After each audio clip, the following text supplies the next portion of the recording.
இங்கே வந்திருக்கிற எல்லாருக்கும் ஃபர்ஸ்ட் வணக்கம்.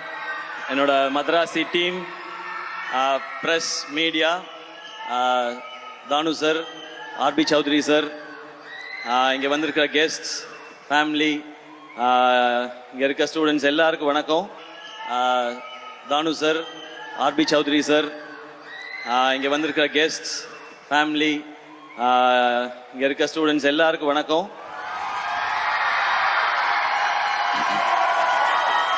நான் விழும்போது கை கொடுத்து,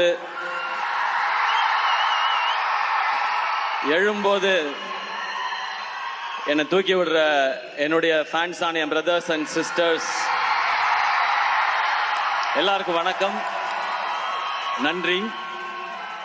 ஃபர்ஸ்ட் எல்லாருக்கும் ஒரு தேங்க்ஸ் சொல்லிக்கிறேன். இதுக்கு முன்னாடி அமரனுக்கு நீங்க கொடுத்த வரவேற்புக்கு ரொம்ப பெரிய நன்றி. இது அமரனுக்கு அடுத்த படம் மதராசி. பட் இதுக்குள்ள போறதுக்கு முன்னாடி நான் ஃபர்ஸ்ட் யோசிச்சது என்னன்னா, இப்போ நம்ம ஒரு ஃபங்க்ஷன், ஒரு ஈவெண்ட் அப்படின்னா ஸ்டேஜ் முக்கியம், லைட்ஸ் முக்கியம், பெர்ஃபார்மன்ஸ் முக்கியம், இந்த மாதிரி சூப்பரான ஆங்கர்ஸ் முக்கியம். பட் இதெல்லாம் தாண்டி ரொம்ப முக்கியம் க்ரௌட், ஆடியன்ஸ். நீங்க இல்லைன்னு வச்சுங்களேன், அதுவும் இப்படி ஒரு இதுல இப்போ ஆடியோ லான்ச்க்கு என்ன ஆயிடுச்சுன்னா, க்ரௌடு முக்கியன்றதை விட அந்த வென்யூ முக்கியமாயிடுச்சு. Sairam college, thank you. நீங்களாம் காலேஜ் வரீங்களோ இல்லையோ, நான் அடிக்கடி வந்துடுறேன் சாய்ராம் காலேஜ்க்கு.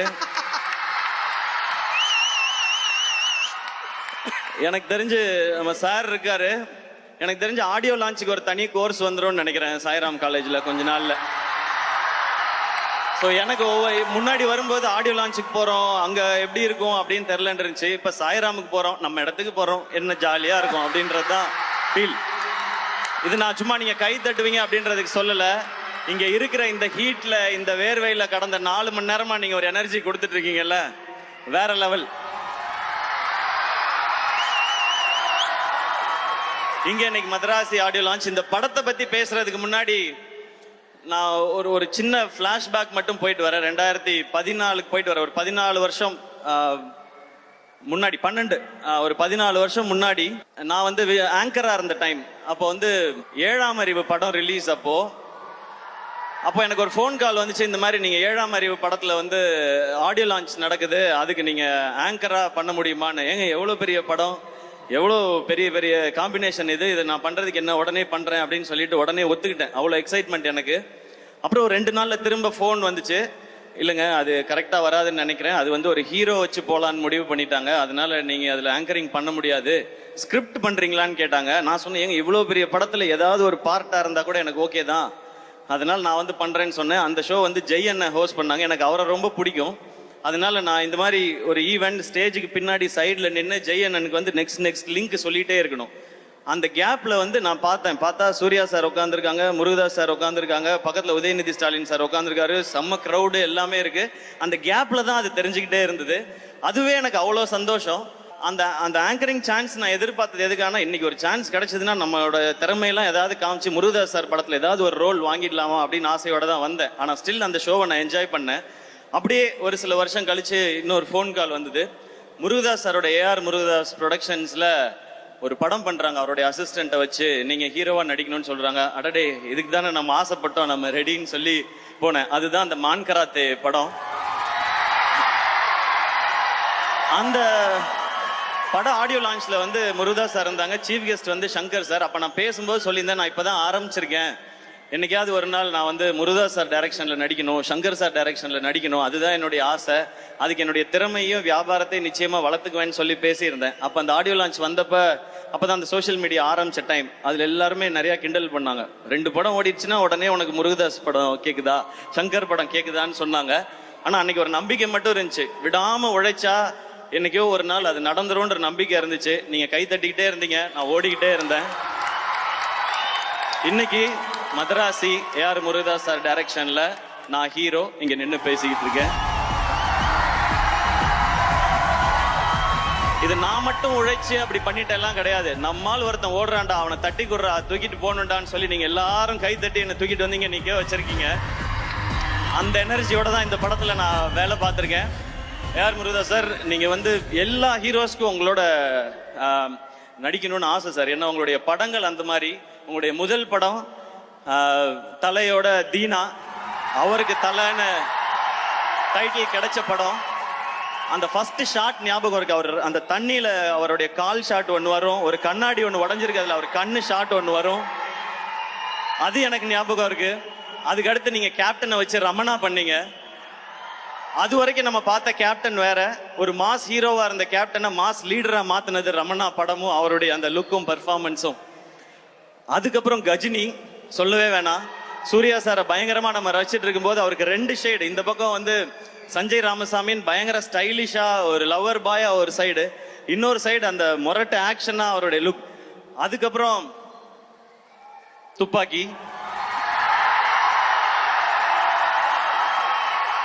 அது தமிழ் சினிமால ஹீரோஸோட மாச ரீடிஃபைன் பண்ண படம். அதுல விஜய் சார் எப்படி இருந்தாங்க, அந்த ஐ எம் வெயிட்டிங்கிறது பயங்கர ஸ்பெஷல். அதுக்கப்புறம் நீங்க கத்தி பண்ணீங்க, தர்பார் பண்ணீங்க. அது மட்டும் இல்லாம நீங்க ஒர்க் பண்ண ஹீரோஸ் எல்லாம் பார்த்தா சூப்பர் ஸ்டார் ரஜினி சார், இந்த பக்கம் சிரஞ்சீவி சார், இந்த பக்கம் மகேஷ் பாபு சார், அப்புறம் ஆமீர் கான் சார், சல்மான் கான் சார், இந்த வரிசையில சிவகார்த்திகேயனையும் சேர்த்துக்கிட்டதுக்கு ரொம்ப தேங்க்ஸ். எனக்கு இதெல்லாம் ரொம்ப சர்ரியல் மூமெண்ட் சார். இதெல்லாம் நான் இதுக்கு ஆசைப்பட்டு வரல, ஆனா இந்த மாதிரிலாம் என்னைக்காவது நடக்கும்னு ஒரு துளி நம்பிக்கையோட தான் இந்த மேடைக்கு வந்தேன். இதுல நான் இங்க தமிழ்நாட்டு மக்கள் எல்லாருக்கும் எவ்வளவு பெரிய நன்றி சொன்னாலும் பத்தவே பத்தாது. முருகதாஸ் சாரோட எனர்ஜி, அவருடைய கதை சொல்ற விதம், இது வந்து தமிழ்நாட்டு மக்கள் எல்லாருக்குமே ரொம்ப பிடிச்சது. எனக்கு இன்னொரு பர்சனலா ஒரு கனெக்ஷன் இருக்கு. முருகதாஸ் சார் உங்க பேர்ல என் அப்பா பேரும் இருக்கு, அது ஒரு கனெக்ஷன். என் அப்பாவுக்கு ரொம்ப பிடிச்ச இயக்குனர் நீங்க. ரமணா அவருக்கு ரொம்ப ரொம்ப பிடிக்கும். ஐ திங்க் இன்னைக்கு அப்பா இருந்தா பயங்கர ஹாப்பியா இருந்திருப்பாங்கன்னு நினைக்கிறேன். இப்படி ஒரு டைரக்டரோட நம்ம பையன் ஒர்க் பண்றான்னு சொல்லி. உங்களோட படத்துல இருக்க விஷுவல் ஆகட்டும், ஹீரோயிசம் ஆகட்டும், சாங்ஸ் ஆகட்டும், பஞ்சஸ் ஆகட்டும், ஃபைட் எல்லாமே ரொம்ப ஸ்பெஷல் சார். இது நீங்க ஒரு இன்டர்வியூல சொல்லியிருந்தீங்க, என்கிட்டயும் சொன்னீங்க. இந்த கதை ரொம்ப வருஷத்துக்கு முன்னாடி SRKக்கு சொன்னேன் அப்படின்னு சொன்னீங்க. இந்த SRK பண்ண வேண்டிய படம் இந்த SK பண்ணதே ஒரு பெரிய பெரிய பாக்கியம் சார். இது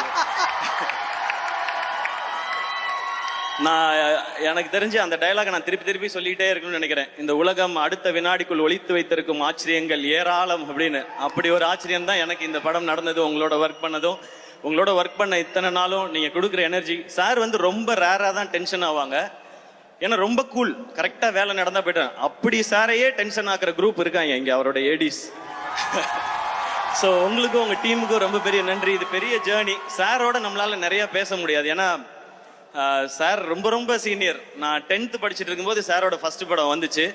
இன்னைக்கு என் பொண்ணு 7th படிச்சுட்டு இருக்கா. ஸோ அதனால அந்த ஒரு டிஃபரன்ஸ் இருக்கு. அது பட் உங்க ஏடி டீமோட தான் சார் நிறைய டைம் ஸ்பெண்ட் பண்ணிட்டே இருப்பேன். அது ஒரு செம்ம எனர்ஜி. அது இந்த படம் மொத்த எக்ஸ்பீரியன்ஸுமே எனக்கு செம்மையான எக்ஸ்பீரியன்ஸ். அண்ட் நீங்க இந்த படம் ஆரம்பிக்கும் போது ஒரு ஜாலியா அழகா சிம்பிளா அப்படியே லவ் போய் அப்படியே ஆக்ஷனுக்கு மாத்திருக்காங்க. நான் ஒண்ணுமே யோசிக்கல, நான் சார் என்ன சொல்றாங்களோ அதை கேட்கணும்னு நினைச்சேன். அண்ட் முதல்ல சார் வந்து படம் பண்ணலான்னு சொன்னப்ப எனக்கு பயங்கர எக்ஸைட்மெண்டா இருந்துச்சு. சார் சூப்பர் சார், ரொம்ப தேங்க்ஸ் சார் அந்த ஆப்பர்ச்சுனிட்டிக்குன்னு. நான் கதை இன்னொரு நாள் சொல்றேன்னு சொன்னாங்க. அந்த கதை கேட்க போற அன்னைக்கு நான் ஃபர்ஸ்ட் போய் சாருக்கு ஃபர்ஸ்ட் சொல்லணும்னு நினைச்சது, சார் எனக்கு வந்து தீனா மாதிரி, ரமணா மாதிரி, கஜினி மாதிரி, துப்பாக்கி மாதிரி ஒரு படம் வேணும்னு நான் கேட்கவே கூடாதுங்கிறதுல ரொம்ப கிளியரா இருந்தேன். ஏன் அப்படின்னா நான் என் படங்களை பார்ட் 2 எடுக்கவே ரொம்ப யோசிப்பேன். நான் இது வரைக்கும் ரீமேக் பண்ணதில்லை 23 படத்துல. அப்படி இருக்கும்போது அதெல்லாம் தமிழ் சினிமாவோட ஐகானிக் பிலிம்ஸ். அதை திருப்பி பண்ணணும்னு நினைக்கிறதே தப்பு. நான் ரசிச்ச படங்கள் அது. பட் அதுல இருக்க இம்பாக்ட் கொடுக்குற அளவுக்கு ஒரு கதை இருக்குன்றதை தான் நான் நம்பிக்கையோட போனேன். ஸோ அந்த ஃபர்ஸ்ட் ஹாஃப் சொல்லி முடிச்சோடனே, இன்டர்வல் கேட்டோடனே எனக்கு பயங்கர குஷி ஆயிடுச்சு. அப்புறம் செகண்ட் ஹாஃப் வந்து உங்களுக்கு ஐடியா மட்டும் நான் இன்னொரு நாள் சொல்றேன்னு சொல்லி இந்த நரேஷன்லாம் ஒவ்வொரு நாளும் செம்மையா இருந்துச்சு. அது ஷூட்டிங் ஸ்பாட் எதுவா இருந்தாலும் சார் ஒரு அழகான ஸ்மைலோட இருப்பாங்க. நான் ரொம்ப பெரிய டைரக்டர், நீ ஜூனியர் அப்படின்றதெல்லாம் அவங்க கொடுக்கவே இல்லை. ஒரு ஹீரோ அப்படின்னா அவங்களுக்கு என்ன ரெஸ்பெக்ட் கொடுக்கணுமோ அதை தெளிவா கொடுத்தாங்க. அதனால தான் சார் இன்னைக்கும் ஒரு டாப் டைரக்டரா இருந்துட்டே இருக்காங்கன்னு நினைக்கிறேன். தேங்க்யூ so மச் சார், இந்த படத்துக்கும், இந்த ஜேர்னிக்கும், இந்த எக்ஸ்பீரியன்ஸ்க்கும். இப்போ அப்படியே நான் டீம்ல ஒவ்வொருத்தருக்கா வரேன். நான் ஆரம்பிக்கிறதுக்கு முன்னாடி ப்ரொடியூசர் அவங்கள பத்தி பேசுறேன். திருப்பதி பிரசாத் சார். இப்போ நீங்க பாத்தீங்க, அவர் வந்து வேட்டி சட்டை போட்டு ரொம்ப சிம்பிளா சாதாரணமா இருக்காரு. அவர் அப்படி கிடையாது. திருப்பதியில பாதி அவரோட தான். சார் நம்ம வந்து சார் ரொம்ப கஷ்டப்பட்டு இந்த படம் பண்ணுது சார் எனக்கு தெரியும் சார், திருப்பதியில நீங்க எப்படின்னு எனக்கு தெரியும் சார் அப்படின்வேன். சார் வந்து திருப்பதியில இருந்து எப்போ வந்தாலும், எனக்கு திருப்பதி கோயிலும் லட்டும் ரொம்ப ரொம்ப பிடிக்கும். எப்போ வந்தாலும் அந்த லட்டு வாங்கிட்டு வருவாரு. எனக்கு லட்டு நான் ஆசையா வாங்குறத பார்த்துட்டு எவ்ரி டைம் வரும்போது, சார் லட்டு கொடுக்குதோ, துட்டு எப்போ சார் கொடுக்குதோ அப்படின்னு சொல்லி நான் கேட்பேன். ஃபர்ஸ்ட் லட்டு கொடுக்குதோ அப்புறமா தொட்டு கொடுக்குதோ அப்படி சொல்லுவார் அவரு. அவரோட பேசுறதே ரொம்ப ரொம்ப ஸ்வீட்டான ஒரு எக்ஸ்பீரியன்ஸ். அவர் ஒரு பயங்கரமான ஆள். அது உங்களுக்கு இந்த படம் எல்லாம் பாத்தீங்கன்னா தெரியும். இப்படி ஒரு படத்தை இப்படி எடுக்கணும்னு நினைச்சது சார். இந்த படத்துக்கு நீங்க செலவு பண்ணியிருக்கிறது அது எல்லாமே ஃபர்ஸ்ட் பேசும்போது இந்த காம்பினேஷன் அமைக்கிறது வந்து இது மாவீரன் ஷூட்டிங் நடந்துட்டு இருக்கும்போது ஆரம்பிச்சது இந்த ஜேர்னி. அப்ப நமக்கு இருந்த வியாபாரத்துக்குள்ள ஆனா முருகதாஸ் சார் இதுல அகாமடேட் பண்ணணும், எல்லாருக்கும் சேலரி கொடுக்கணும், ஒரு படத்துக்கும் செலவு பண்ணணும். நான் அவர்கிட்ட சொன்னது அதான், எனக்கு சேலரி பேசிக்கா என்ன சேலரியோ அதை கொடுங்க சார், நீங்க படத்துக்கு செலவு பண்ணுங்க சார், அப்புறமா ப்ராஃபிட் வரும்போது நான் அதுல ஷேர் பண்ணிக்கிறேன் சார்னு சொன்னேன். சூப்பர் சார், நல்லா சொல்லிச்சு சார், நம்ம இப்படி பண்ணது சார் அப்படின்னு சொல்லி சூப்பரா பண்ணார். பட் படத்துக்கு அவர் எந்த குறையும் வைக்காம அப்படி பண்ணியிருக்காரு. என்னை நல்லா பாத்துக்கிட்டீங்க sir. Thank you so much sir Prasad sir. And படத்தோட டெக்னீஷியன்ஸ் வந்துடுறேன். சுதீப் எலமன் டிஓபி. இப்போ சார் சொன்னார்ல விரல் வந்து கட் ஆயிடுச்சுன்னு சொல்லி, உண்மையிலே தான் நான் ஹாஸ்பிட்டலில் போய் பார்க்குறேன், இந்த விரல் போயிடுச்சு சார் அப்படின்னாரு. விரல் போயிடுச்சா, என்ன சாதாரணமாக சொல்றீங்க, அது விடுங்க அது பிரச்சனை இல்லை அப்படின்னு. நம்ம ஷூட் பண்ணிட்டு இருக்கும்போது அவரை பார்த்தோன்னா திடீர்னு கேமரா பக்கத்தில் இருக்க மாட்டாரு. எங்கடா காணோம் அப்படின்னு பார்த்தா 2 சிகரெட்டை இழுத்துட்டு அந்த குடுமையை அள்ளி முடிஞ்சாருன்னா கேமரா வச்சுட்டு சிவதாண்டவம் ஆடிடுவாரு. அந்த மாதிரி ஒரு ஆள் அவரு. அண்ட் நான் ரோப்ல இருக்கேன். இப்போ இந்த படத்துல வந்து அபே வந்து என்ன பண்ணுவாப்னா, சார் ஷார்ட் ரெடி சார் அப்படின்னு கூட்டு போவாப்ல. அந்த ஷார்ட் எல்லாம் எப்படி இருக்குன்னா 80 அடி ஹைட்ல ரோப்ல தொங்குறது, 60 அடி ஹைட்ல ரோப்ல தொங்குறது. நான் அந்த ஒரு பாலத்துல இருந்து சார் பாலத்துல ஷார்ட் சார்னு சொல்லி தூக்கி இந்த பாலத்துல இருந்து நீங்க குதிக்கிற மாதிரி ஷார்ட். ஐயோ ஆக்ஷன்னா இந்த அளவுக்கு ஆக்ஷனாவா இருக்கும், அந்த மாதிரி இருக்கும். ஒரு ஷாட்ல நான் இப்ப சார் சொன்ன ஷாட் தான், நான் மேல ரோப் கட்டி ஏறிட்டே இருக்கேன், பக்கத்துல அவரும் ரோப்ல வந்து என்ன தாண்டி போயிட்டு இருக்காரு. சேட்டா எந்த இவடே ஷாட்டு ஒரு சாயா அடிக்குமோ அப்படின்னா ஃபர்ஸ்ட் டைவ் அடிக்கும் அப்புறமா சாயா அடிக்கும் அப்படின்வாரு. அந்த மாதிரி ஒரு ஒரு ரொம்ப அட்வென்ச்சரஸான ஒரு ஆளு Sudeep LMN. But Crazy working with you brother. அதுவும் ஃபைட் அவரும் கெவினும் சேர்ந்து எடுத்திருக்க விதம் டெஃபினட்டா நீங்க லவ் பண்ணுவீங்க. இப்ப ட்ரைலர் பாக்குற எல்லாருமே ஆக்ஷன் சூப்பரா இருக்குன்னு சொல்றாங்க. Kevin and Stephen great job, thank you. அதுக்கப்புறம் art director Arun, Maaveeran work பண்ணவர். மாவீரன்ல நீங்க பார்த்த எல்லாமே மேக்சிமம் செட்டு தான், அதெல்லாம் ஒர்க் பண்ணவர் அவர் தான். இன்னைக்கு அந்த படத்துக்கு ஒரு பெரிய வரவேற்பு இருக்கு. மாவீரன் அப்படின்னா ஒரு ஸ்பெஷல் பிலிமா வச்சிருக்காங்க. அதுக்கப்புறம் இந்த படத்துல சேர்ந்தது ரொம்ப ரொம்ப சந்தோஷம். And artist Vikrant brother, Shabeer brother, இவங்களோடலாம் ஒரு சூப்பர் எக்ஸ்பீரியன்ஸ். அண்ட் இந்த படத்துல பிஜு மேனன் சார் நடிக்கிறாருன்னு பயங்கர எக்ஸைட் ஆயிட்டேன். ஏன்னா எல்லார் மாதிரியும் நானும் ஐயப்பனும் கோஷியமுக்கு பயங்கரமான ஃபேன். அதுலயும் அந்த செருப்பை கழட்டி விட்டுட்டு ஒரு ஷாட் போவார்ல, அதெல்லாம் பார்த்து நம்ம பயங்கர பேஜாரா இருக்கோம். ஷூட்டுக்கு வருவாரு, அவர் ஷூட்ல நடந்து வரும்பொழுது வந்து ஹாய் ஹலோ அப்படின்னு சொல்லுவார். நமக்கு பக் பக்குன்னு இருக்கும். அந்த மாதிரி ஒரு வாய்ஸ், ஒரு பிரசன்ஸ். பட் பேசினா ஒரு ஒரு ஒரு கியூட்டான ஒரு பேபி, அவ்வளோ நல்ல ஹார்ட் அவருக்கு. இந்த படம் பண்ணிட்டு இருக்கும்போது நான் ப்ரொடக்ஷன்ல ஒரு படம் ரிலீஸ் ஆச்சு, லைக் கொட்டுக்காளி ரிலீஸ் ஆச்சு. அப்போ அவர் என்கிட்ட வந்து சொன்னாரு, டக்குன்னு வந்து படம் ரிலீஸ் இல்லை அப்படின்னாரு. ஆமா சார், கேரளாவில் என்ன ப்ரமோஷன்னாலும் என்ன கூப்பிடுங்க, நான் வந்து பண்ணித்தரேன் அப்படின்னாரு. Thank you so much sir, your ஒரு கிரேட் பர்சன் சார். உங்களோட ஒர்க் பண்ணது, கத்துக்கிட்டது, வாய்ஸை எப்படி ஒரு சீனுக்கு யூஸ் பண்ணுங்கிறத நான் அவர் நடிக்கும் போது பார்த்துக்கிட்டே இருந்தேன். Thank you so much sir. இந்த படத்தில் நீங்கள் நடித்தது, உங்க கூட நான் நடித்தது எனக்கு ரொம்ப ரொம்ப சந்தோஷம் சார். அண்ட் இந்த படத்தில் ராஜேஷ்ன்னு சொல்லிட்டு எனக்கு இந்த கேரக்டருக்காக ஆக்டிங் ட்ரெயின் பண்ணி கொடுத்தார் ராஜேஷ். அவர் இந்த படத்தில் நடிச்சும் இருக்காரு. இதுக்கு யாராவது ஒருத்தர் அப்படி வேணும்னு சார் கேட்கும் பொழுது எனக்கு ரொம்ப சந்தோஷமா இருந்து. இப்படி யாராவது ஒருத்தர் நம்மளை கைட் பண்ண நல்லா இருக்கும். சாரோட ஸ்கிரிப்ட், அவருடைய டைரக்ஷன் எல்லாம் என்னை எவ்வளோ நல்லா பெர்ஃபார்ம் பண்ண வச்சோம். இந்த படம் பார்த்து உங்களுக்கு பிடிச்சதுன்னா அதில் ஒரு பங்கு ராஜேஷ் அவர்களுக்கும் இருக்கு. தேங்க்யூ ஸோ மச் ராஜேஷ், எனக்கு கூடவே இருந்து அவ்வளோ பார்த்துக்கிட்டாரு டப்பிங் வரைக்கும். தேங்க்யூ.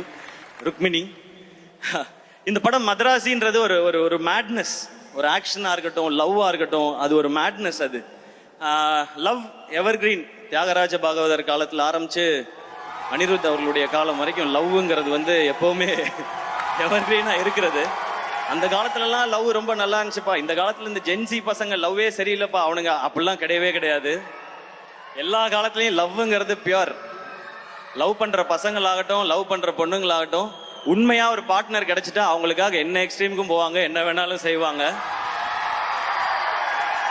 அப்படி அப்படி உண்மையா ஒரு லவ் கிடைச்சா அந்த மாலதின்ற பொண்ணுக்காக ரகு என்ன எக்ஸ்ட்ரீம் வரைக்கும் போவான் அந்த பொண்ணுக்காக அப்படின்றதுதான் இதனுடைய ரொம்ப கோர் தாட். கதையை ஒன்றும் ரொம்ப சொல்ல இல்லை சார்.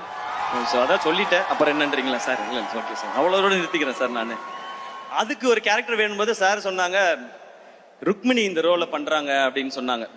ஏன்னா அந்த லவ்ன்றது அந்த அந்த ஹீரோயினையோ அந்த பொண்ணையோ நமக்கு ரொம்ப பிடிக்கணும். ஏன்னா ரியல் லைஃப்ல பாத்தீங்கன்னா ஒரு பையன் தான் ஹீரோவா உணர்றதே ஒரு பொண்ணு அந்த பையனை திரும்பி பார்க்கும்போது தான், அந்த பொண்ணு அவனை லவ் பண்ணும்போது தான் அவன் தான் ஒரு ஹீரோன்னு நினைச்சு இருப்பான் அவன். அதுவும் ஒரு பொண்ணு காலத்துக்கும் நான் உன் கூடயே வரேன்னு கையை பிடிச்சிட்டான்னா அவன் சூப்பர் ஹீரோ தான் அது. ஸோ அப்படி ஒரு கேரக்டர் ஒரு பொண்ணு இருக்கணும்னா அதுக்கு ருக்மிணின்னு சொல்லும்போது நான் அந்த டைம் தான் சப்தசாகரதா செல்லோ பார்த்துருந்தேன். கரெக்டாக சொல்றேன்னா ஓகே, அதோட சைடியே பார்த்துருந்தேன் நான். அப்புறம் இவங்க அந்த கேரக்டருக்கு ரொம்ப நல்லா இருப்பாங்க. இந்த படம் பார்க்குற எல்லாருக்கும் மாலதியை ரொம்ப பிடிக்கும். அவங்கள பார்த்தா இந்த பொண்ணுக்காக என்ன வேணா செய்யலான்னு தோணும். அப்படியான ஒரு கேரக்டர் தான். ஸோ ருக்மிணி அவங்க ஷூட்டிங்ல எப்படின்னா படிச்சுட்டே இருப்பாங்க, புக்கு படிச்சுட்டே இருப்பாங்க. நான் சும்மா ஏமாத்துறாங்க புக்கெல்லாம் வச்சுக்கிட்டு அப்படின்னு நினைச்சேன். அப்புறம் பார்த்தா எழுதுவாங்க. ஒரு நாள் போய் கேட்டேன், என்னங்க எழுதுறீங்க அப்படின்னு கேட்டேன். இல்லை, என்னோட எக்ஸ்பீரியன்ஸை ஷூட்டிங்ல நடக்கிற தாட்லாம் நான் எழுதுறேன்னு சொன்னாங்க. ஓ, படிக்கிற பொண்ணுடோ அப்படின்னு சொல்லி நான் முடிவு பண்ணிட்டேன். நீங்க காலேஜ்லலாம் பார்த்துருப்பீங்க, ஒரு பொண்ணு எல்லா இடத்துலையும் படிக்கும். பஸ்ஸில் படிக்கும், பஸ் ஸ்டாப்ல படிக்கும், எல்லா இடத்துலையும் படிச்சுக்கிட்டே இருக்கும். இசிஇ ட்ரிபிள் இ பொண்ணுங்களாம் இருப்பாங்க, அவங்களாம் எப்போ பார்த்தாலும் படிச்சுக்கிட்டே இருப்பாங்க. அந்த மாதிரி தான் அவங்க தான். ஆனால் பர்ஃபார்ம் பண்ணுவாங்க. அந்த மாதிரி அவங்களும் அந்த மாதிரி பர்ஃபார்ம் பண்ணியிருக்காங்க. Very happy to work with you. ஒரு ஒரு ரொம்ப ரொம்ப ஒரு ரொம்ப நல்ல கேரக்டர் நீங்கன்றது ஆன் ஸ்க்ரீனில் மட்டும் இல்லை, ஆஃப் ஸ்க்ரீன்லையும் நான் தெரிஞ்சுக்கிட்டேன். So very happy to work with you. And அவங்க இப்போ நிறைய பேன் இண்டியன் ஃபிலிம்ஸ் பண்ணிகிட்டே இருக்காங்க. எல்லாத்துக்கும் என்னுடைய விஷஸ். அவங்கள தொடர்ந்து அடுத்து நான் பேச போகிறது என்னுடைய உயிர் நண்பன், rock star, the most eligible bachelor, Anirudh. ஆக்சுவலா அனி சாரும் நானும் பண்ற 8வது படம் அவர் சொன்ன மாதிரி நாங்க 8 படம் பண்ணியிருக்கோம். அது இல்லாம ஏகப்பட்ட ப்ரோமோ வீடியோ பண்ணியிருக்கோம். பட் இந்த எக்ஸ்பீரியன்ஸ் வந்து எங்க 2 பேருக்குள்ள இருக்கிறது வந்து ஒரு ஹீரோ, மியூசிக் டைரக்டர், ஒரு ஆர்டிஸ்ட், டெக்னீஷியன் அப்படி இருந்ததே கிடையாது. இது என்னைக்குமே அந்த ஃப்ரெண்டுன்றதுக்கும் ஒரு ஸ்டெப் மேலன்னு நினைக்கிறேன். எனக்கு அவர் அவ்வளோ பிடிக்கும். எதிர்நீச்சல் ஹிட் ஆனப்ப நான் போய் அவர்கிட்ட சொன்னேன், சார் பாட்டெல்லாம் பயங்கரமாக போட்டீங்க, ஆல் காலேஜ் கேர்ள்ஸ், ஃபாரின் எல்லா பக்கமும் என்னை கொண்டு போய் சேர்த்துட்டீங்கன்னு. அவர் அவ்வளோ ஸ்வீட்டாக திரும்ப ஒரு பதில் சொன்னார், இல்லை சார் நீங்கள் தான் என் பாட்டை கொண்டு போய் பிஎன்சியில் சேர்த்துருக்கீங்கன்னு சொன்னார். எல்லாரும் கேட்பாங்க, உங்கள் 2 பேர் காம்பினேஷனோட சக்ஸஸ்க்கு என்ன ரீசன்னு. இதுதான் ரீசன். நான் அவர் தான் காரணம்னு சொல்லுவேன், அவர் என்ன தான் காரணம்னு சொல்லுவார். பட் முழு காரணம் அந்த ஆள் மட்டும்தாங்க. நமக்கு என்ன தெரியும் பாட்டை பற்றி? அவராக பாட்டு போட்டு இதான் பாட்டுன்னு அனுப்புவார். அவர் நடுவில் சொன்னார், நான் வந்து ஃபீல்ட் அவுட் ஆனாலும் எஸ்கேக்காக அதெல்லாம் வாய்ப்பே கிடையாது. இன்னைக்கு ஷாருக் கான்ல ஆரம்பிச்சு எல்லாருக்கும் பாட்டு ஹிட்டு 1000 கோடிலாம் பார்த்துட்டாரு. இன்னும் 2000 இருக்கு, 3000 இருக்கு, 4000 இருக்கு. பல ரெக்கார்டுகள் நம்ம பண்ண வேண்டியிருக்கு சார். நம்ம மீன்ஸ் நீங்க, அதில் நானும் சேர்ந்துப்பேன். அனி இஸ் மை ஃப்ரெண்ட் அப்படின்னு. ஸோ நீங்க உங்களோட மியூசிக் அது கொடுக்குற எனர்ஜி நாங்களாம் அடிக்கடி சொல்லுவோம். எல்லாருமே கேட்குறாங்க, ஏன் அனி இன்னும் கல்யாணம் பண்ணிக்க மாட்டேன்றாருன்னு. நாங்களும் கேட்டிருக்கோம், அனி சார் கல்யாணம் பண்ணுங்க சார், எங்களுக்கு மட்டும் 8 மணி ஆனால் வீட்டிலேருந்து ஃபோன் வரணும், எங்கே இருக்கீங்க, எப்போ வருவீங்க அப்படின்னு ஃபோன் வரணும். இவர் 8 மணிக்கு தான் எந்திரிப்பாரு ஜாலியா, இன்னைக்கு ஒர்க் பண்ணுவோமா அப்படின்னு. அதெல்லாம் பார்க்கும்போது நமக்கு ஒரு மாதிரி இருக்கும். அப்பெல்லாம் நான் கேட்போம், ஏன் சார் கல்யாணம் பண்ண மாட்டேங்க? விடுங்க சார் ஜாலியா இருக்கேன்னு. பட் அவர் ஜாலியா இருந்தா நமக்கு ஹிட்டு பாட்டு வருது. நமக்கு ஹிட்டு பாட்டு வேணுமா, அவர் கல்யாணம் நடக்கணுமான்னு யோசிச்சு பார்த்தேன். நமக்கு ஹிட்டு பாட்டு தான் வேணும். அதனால் நீங்க ஜாலியாவே இருங்க சார், எங்களுக்கு வைப் பண்ண பாட்டு கொடுத்துக்கிட்டே இருங்க sir. Okay sir, thank you sir. அனி அவ்வளோ ஸ்பெஷல். அனியோட எந்த அளவுக்கு க்ளோஸ்னா, இப்போ நான் போய் கேட்டேன்னா எந்த படம்னாலும் உடனே ஓகே சொல்லுவார், நோ ப்ராப்ளம் சார் பண்ணிடலாம் சார்னு. ஆனால் அவருக்கு நாங்கள் கொடுக்குற ரெஸ்பெக்ட், அவர் இன்னைக்கு வளர்ந்துருக்க அந்த க்ரோத், அந்த ஸ்டேச்சர், அதுக்கு நான் கொடுக்குற ரெஸ்பெக்ட் நான் அப்படி போய் கேட்கவே மாட்டேன். நான் எப்போ கேட்டாலும் பண்ணுவார். பட் அவருக்கு அந்த ஸ்டேச்சரை கொடுத்து அப்ரோச்னா, இவர் இவ்வளோ பெரிய மியூசிக் டைரக்டர் நம்ம போய் கேட்குறோன்னா அதுக்கேற்ற ப்ராஜெக்டோட தான் போய் கேட்கணுன்றதான் எங்களுக்கு எப்பவுமே தோணும். அப்படிதான் சார் இருப்போம். பாசம், லவ் எல்லாமே எப்பவுமே இருக்கும். பட் அதை தாண்டி நான் இந்த ரெஸ்பெக்ட் கொடுத்தாகணும். ஏன்னா நீங்க உலகம் ஃபுல்லா ரீச் ஆயிருக்கீங்க சார். எங்க போய் பார்த்தாலும் இவர் ஒரு கான்சர்ட் நடத்தினா எனக்கு எத்தனை மெசேஜ் வருதுன்னு எனக்கு தான் தெரியும். Get me 4 tickets, get me 2 tickets அப்படின்னு. டிக்கெட்லாம் அப்படி கிடைக்காது ராஜா, நீ அங்கே போய் ஏதாவது கண்டுபிடிச்சி எடுத்துக்கோ அப்படின்னு. Ani sir, your a big inspiration. எதுக்கு முக்கியமான சக்சஸ்க்கு மட்டும் இல்லை, அந்த சக்சஸை எப்படி ஹேண்டில் பண்ணணும்னு தெரிஞ்சுக்கிறதுக்கும். அண்ட் நீங்க சொன்ன அத்தனை வார்த்தைக்கும், அன்புக்கும், பாடல்களுக்கும் ரொம்ப ரொம்ப நன்றி. Love you sir, always love you. நான் எப்பவுமே மெசேஜ்ல அனுப்புறது தான், லவ் யூ சார். இந்த ப்ரோமான்ஸ் போயிட்டே தான் இருக்கும் எங்களுக்குள்ள, அது எப்பவுமே இருக்கும். அண்ணன் தம்பி அந்த மாதிரி ஃப்ரெண்டு எப்படி வேணாலும் வச்சுக்கலாம். Love you sir. அண்ட் மதராசிக்கு நீங்க கொடுத்துருக்க ட்ராக் சலம்பல, அப்புறம் இப்போ வழிகிறேன். இன்னொன்று தங்கப்பூவேன்னு ஒரு பாடல் விவேக் ப்ரோ எழுதியிருக்காரு, ரொம்ப பியூட்டிஃபுல்லான சாங். அந்த சாங் நீங்க கேட்கறதுக்காக வெயிட் பண்ணிட்டு இருக்கோம். அண்ட் உங்களோட singers, lyricist super Subbu bro, super lyrics. And Aadesh bro thank you. And Vivek bro thanks. நான் ஆனால் தேங்க்ஸ்லாம் சொல்ல மாட்டேன், நம்ம நண்பர்களா அப்படியே மெயின்டைன் பண்ணிக்கலாம். ரொம்ப அழகான வரிகளோட அண்ட் ஒர்க் பண்ண மியூசிஷியன்ஸ், அனியோட டீம் எல்லாருக்கும் தேங்க்ஸ். நம்ம மேட்னஸ் இந்த படத்துல சொல்லும்போது லவ் அண்ட் ஆக்ஷன் இருக்கு. ஆக்ஷன் இன்னொரு பக்கம் ஒரு பயங்கர மேடான ஒரு ஒர்க் இருக்கு. ஸோ வில்லன் யார் பண்றா அப்படின் போது சார் சொன்னாங்க வித்யுத் ஜாம்வால் அப்படின்னாங்க. வித்யுத் ஜாம்வாலா அட்டேங்க அப்பா பயங்கரமா இருப்பாப்லையே அப்படின்னு சொல்லி தான் எனக்கு தோணுச்சு. அப்போ ஒரு ஷூட்டிங் ஸ்பாட் வந்தப்போ ஃபர்ஸ்ட் டே சந்திக்க போறேன். நான் என்ன பண்ணேன், தூத்துக்குடியில ஷூட் பண்ணும்போது காலையில 4 மணிக்கு எந்திரிச்சு திருச்செந்தூர் கோயில் போறதுக்காக கிளம்பிட்டு இருந்தேன். நான் வெளியே வந்தா தூரத்துல ஒரு உருவம், நல்ல ஹைட்டு, கை வந்து கிரிக்கெட் பேட் மாதிரி இருக்கு. ஆள் அப்படியே திரும்பினா அது வித்யுத் ஜாம்வால். அது அவர் வந்து ஹாய் அப்படின்னு கை கொடுத்தாரு. நம்ம வந்து வேஷ்டி சட்டை நெத்தியில பட்டை போட்டுக்கிட்டு ஹாய் அப்படின்னு சொல்லி கையை கொடுத்தேன். நான் சிவா அப்படின்னாரு. Yes sir Siva great man, I am very happy to work with யூனாரு. கை அப்பவே இருக்கியா பிடிச்சாப்ல. ஐயோ இவர் கூட தான் நம்ம ஃபைட் பண்ணணுமான்னு சொல்லிட்டு ஓகே சார் சி யூ இந்த ஈவினிங் சொல்லிட்டு கோயிலுக்கு போய் நேரா முருகா அந்த மனுஷன்ட்டு அந்த மட்டும் நீ பத்திரமா பாத்துக்க, ஒரு பஞ்சு மூஞ்சில விழுந்தாலும் உனக்கு என்னை அடையாளம் தெரியாம போயிடும், இது ஓம் பொறுப்பு நீ பாத்துக்கன்னு சொல்லி வந்தேன். அப்புறம் அந்த ஃபைட் வந்துச்சு, கிளைமேக்ஸ் ஃபைட். அப்ப நான் மனசுக்குள்ள நினைச்சுக்கிட்டதெல்லாம் ஒண்ணுதான், அடிக்கிறோமோ இல்லையோ தடுக்கிறோம். லோஜக் மோஜக் பஜக் இதுதான் நம்ம தாரக மந்திரம்னு சொல்லிட்டு அங்க போனேன். ஆக்ஷன் பண்ணும்போது அந்த ஆள் தடுக்கிறாப்ல, தடுக்கும் போதே வலிக்குது. நான் அங்க நின்று பண்ணிட்டு வெளியே வந்து இந்த ஆள் உண்மையிலே அடிக்கிறான், இதை விடக்கூடாது அப்படின்னு சொல்லி இந்த ஃபைட்டை பயங்கரமா பண்ணி, ஏன்னா அவர் ப்ரொஃபஷனல், அவர் பயங்கரமா you can do it man, come on man, you can do it. அப்படி கை மட்டும் கொடுக்காத, நீ நசுக்கி விட்டுருவா, இந்த வேலையை வச்சுக்காது அப்படின்னு சொல்லி தான் நான் பண்ணேன். பட் ஃபைட்டை பயங்கரமா பண்ணி ஆகணும், ஏன்னா ஸ்கிரிப்டோட ரொம்ப பீக் மூமெண்ட் அது, கிளைமேக்ஸ் பயங்கரமா இருக்கணும்.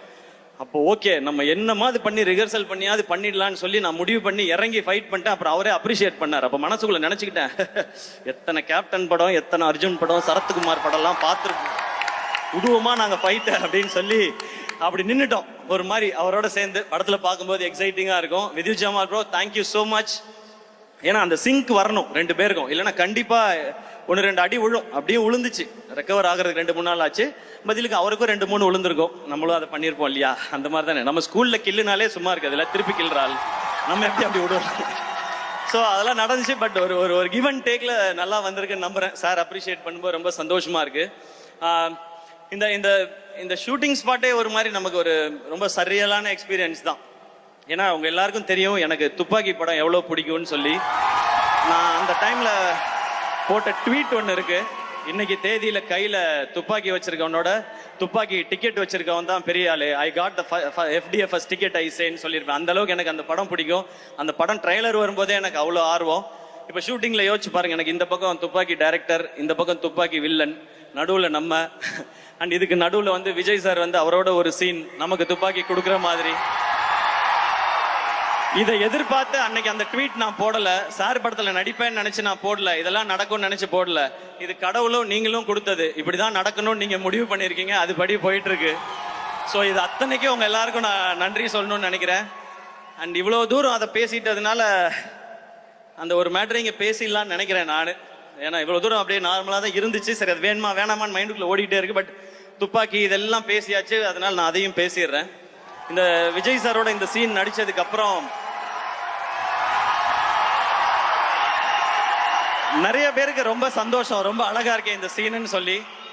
நான் அதை பாக்குற விதம் வந்து நல்லா பண்ற தம்பி, நீ இதை இன்னும் நல்லா பண்ணுன்னு அவர் தட்டி கொடுக்கறதா தான் நான் பார்த்தேன். ஆனா ஒரு சிலர் என்ன சொல்ல ஆரம்பிச்சிட்டாங்கன்னா, இவர் வந்து அடுத்த தளபதியாக பாக்குறாரு,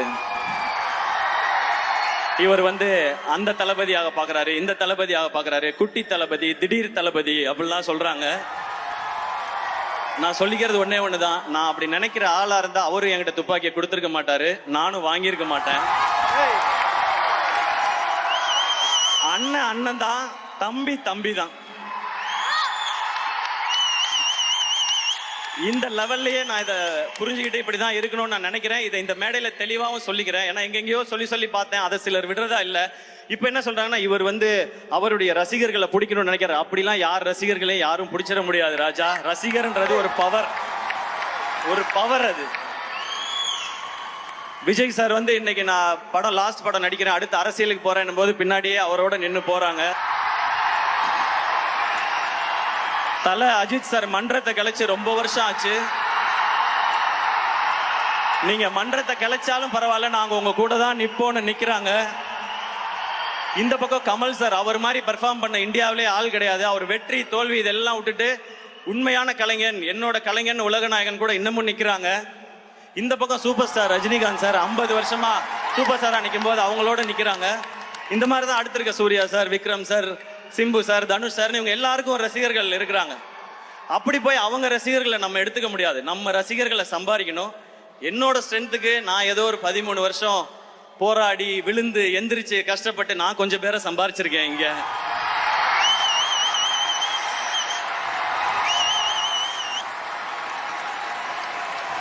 உங்களுக்கும் எனக்கும் இருக்க கனெக்ஷன் ஒன்னே ஒண்ணுதான். என்னுடைய ஃபேன்ஸான என் பிரதர்ஸ் அண்ட் சிஸ்டர்ஸ், உங்களுக்கும் எனக்கும் இருக்கிற கனெக்ஷன் ஒன்னே ஒண்ணுதான்.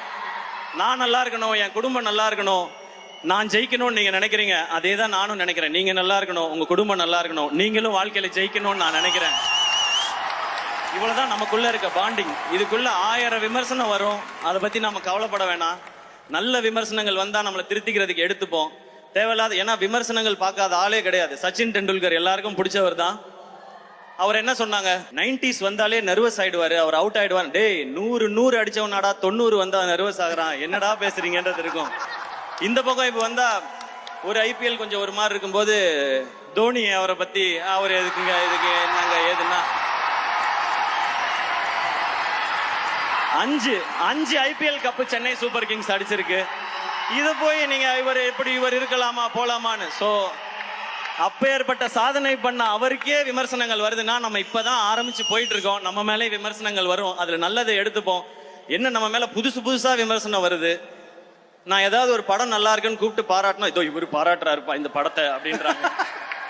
அவங்களுக்கு நம்ம என்ன பதில் சொல்ல முடியும்? நல்லது பண்றதுக்கு நாங்க ஏன்டா யோசிக்கணும், இதை இப்படியே நாங்க பண்ணிட்டு போயிட்டே இருக்கோன்றதா நம்ம சொல்லணும்னு நினைக்கிறோம். அதனால இதுக்குள்ள உண்மையிலே நம்ம இந்த தவறை திருத்திக்கிட்டா நல்லா வரலான்ற விமர்சனங்கள் இருக்கும். அதை நம்ம கரெக்டா கிராப் பண்ணிக்கணும். சோசியல் மீடியால எதையாவது சொல்லுவாங்க, முகம் தெரியாத ஆட்கள் நம்மள ஏதாவது நம்ம கான்பிடன்ஸ் உடைக்க நினைக்கிறாங்கன்னா அதுக்கு நீங்க முதல்ல இதாயிடாதீங்க. ஏன்னா நம்மளுடைய இலக்கு இங்க யாரையும் போட்டியா நினைக்கிறது இல்ல, யாரையும் ஜெயிக்கிறது இல்ல, அன்பை சம்பாதிக்கிறது. நான் உங்களை சம்பாரிச்ச மாதிரி நீங்க என்ன சம்பாரிச்ச மாதிரி, இதுதான் நம்மளுடைய மெயின் மோட்டிவா இருக்கணும். ஒரே ஒரு இன்சிடென்ட் மட்டும் சொல்லிடுறேன். அமரன் படம் டிவியில டெலிகாஸ்ட் ஆச்சு.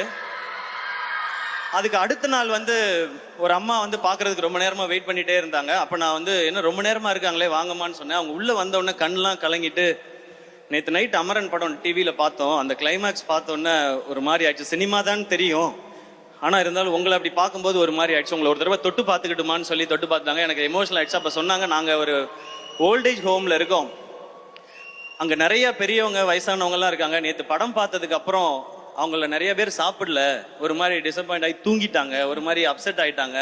அவங்க கிட்ட நீங்க போன்ல பேச முடியுமான்னாங்க. நான் வீடியோ கால் போடுங்கன்னு வீடியோ காலில் நிறைய பேர் பேசினாங்க. அவங்க எல்லாம், அப்பா நீ நல்லா இருக்கியாப்பா, அவங்க குடும்பம் எல்லாம் நல்லா இருக்காப்பா, நேற்று படம் பார்த்தோம் ஒரு மாதிரி இருந்துச்சுன்னு சொல்லிட்டு அதுல 2 பேர் டக்குன்னு இனிமே இந்த மாதிரி கிளைமேக்ஸ் எல்லாம் வச்சு நீ நடிக்க கூடாது சரியா அப்படின்னு சொல்லி அதட்டினாங்க. அப்பதான் நான் புரிஞ்சுக்கிட்டேன். எப்பவுமே எல்லாரும் சொல்றாங்க, நான் நம்ம வீட்டு பிள்ளைன்றது வெறும் டைட்டில் மட்டும் இல்ல, அவங்க அப்படிதான் நினைக்கிறாங்கன்றத அந்த செகண்ட் உணர்ந்தேன்.